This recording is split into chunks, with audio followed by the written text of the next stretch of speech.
I don't know about you, but I would love to do this, like Sunday mornings like this all the time. Wouldn't that be great? I would really love that. I'm of the firm belief that anything goes better if you can put whipped cream on it.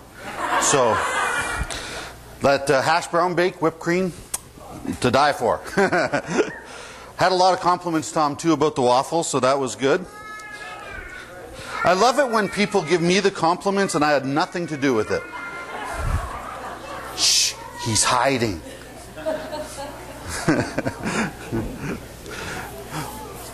Good Friday.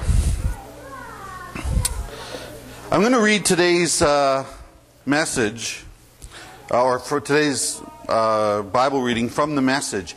It's found in Isaiah chapter 53.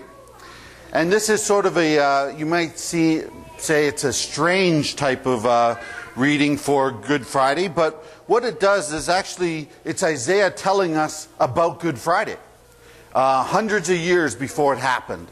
So this is what Isaiah has to say. Isaiah 53 from the Message. The servant who grew up before God, a scrawny seedling, a scrubby plant in a parched field.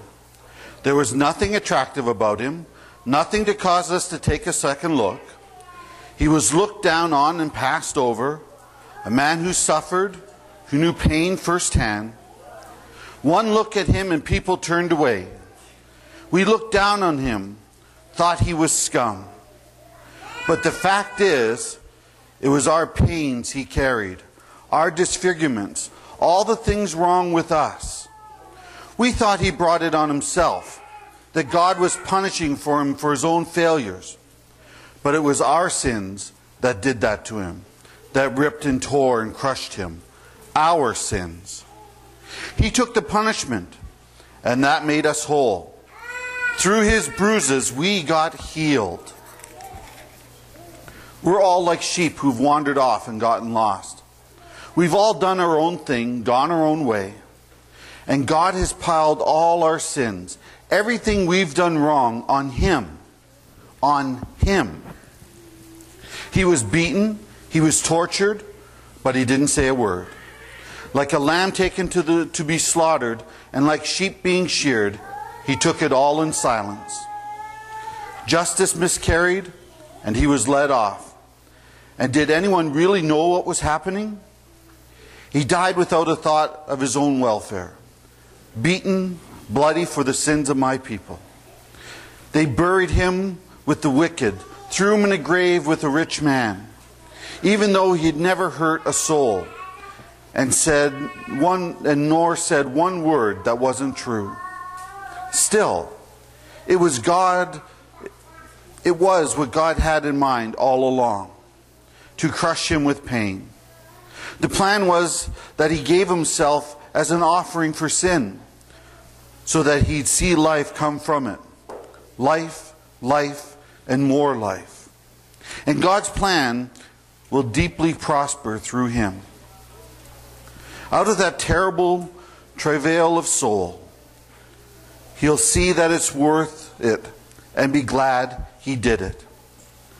Though what he experienced, my righteous one, my servant, will make many righteous ones, as he himself carries the burden of their sins. Therefore I'll reward him extravagantly, the best of everything, the highest honors, because he looked death in the face and didn't flinch, because he embraced the company of the lowest. He took on his shoulders the sin of many. He took up the cause of all the black sheep. May God add his blessing to his word this morning.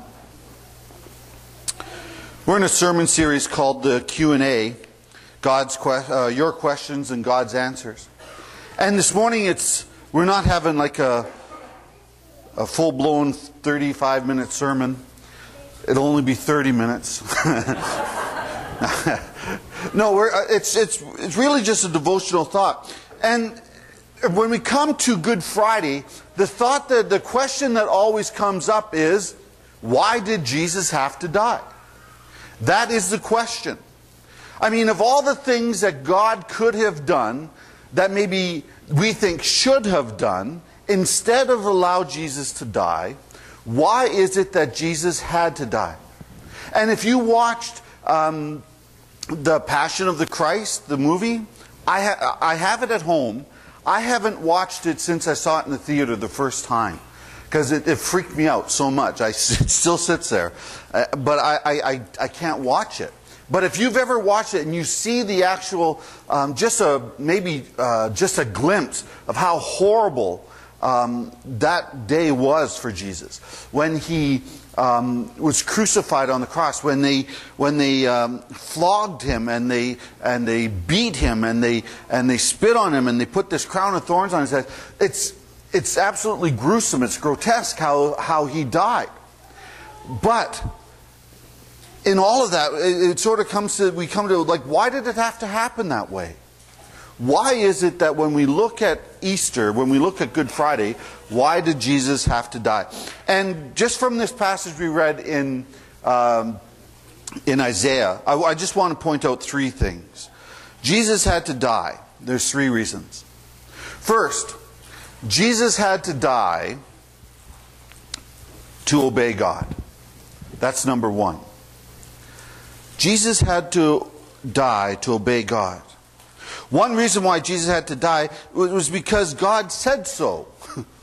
God said that this was the way it was going to happen. And so he had to die because it was simply the will of God, and he did the will of God.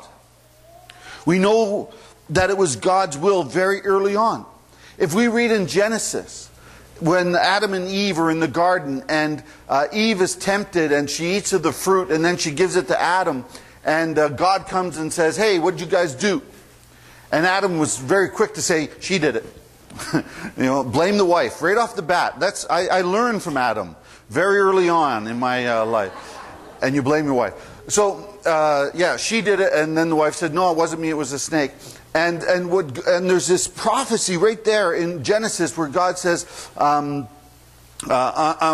there's this sort of this separation now between man and God. But also he says to the snake, he says, "I'm going to send someone who's going to crush you.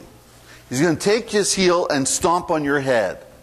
And that's right then and there is where first time we see why Jesus had to die.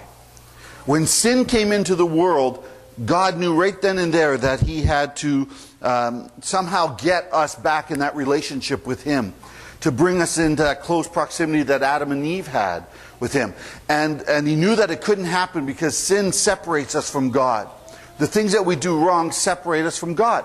And there is nothing that we can do that can bring it back. It's only God who can create that bridge, that chasm. And so right then and there he said he was going to provide a way for restitution to take place so that we could be restored. We see that the promise flow actually throughout the Old Testament. And it's the will of God that a sacrifice once and for all the people's sins was going to take place. And it was God's will that Jesus should suffer and die for our sins. So number one, the reason why Jesus had to die is because God said so. And so Jesus was obeying God. The second reason is that he came to fulfill prophecy. So he had to die to fulfill prophecy. We read in Isaiah this prophecy that was already been said. And there's a number of places in the Old Testament where it talks about the Messiah coming and dying for our sins. And so God worked it in his perfect plan to slowly show people that what was going to happen, how Jesus was going to come, and that this was going to happen, and that Jesus was going to die. And he did that through the old sacrificial system in the Old Testament. And he sort of set up this sacrificial system showing what was going to happen later on when Jesus came on the scene. God worked it out so that he taught the people that the shedding of blood was needed for the forgiveness of sins. When there was sin against God, the only way that we could be atoned for our sins was through the shedding of blood. And so that's why in the old sacrificial system, they would bring lambs and doves and bulls and